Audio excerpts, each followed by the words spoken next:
Hello guys, welcome back to my YouTube channel Enable Website Design. In this video I will show you to add a profile image on Facebook. So you need to go here and then click on profile. Then after that here you can see camera, click here.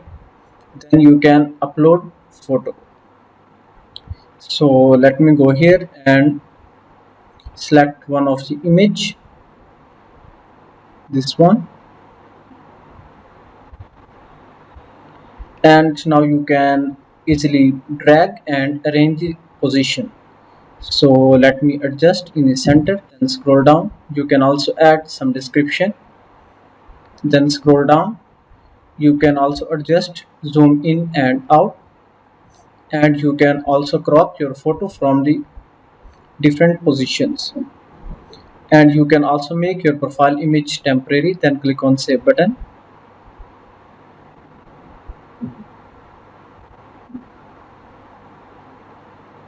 So now profile image is added.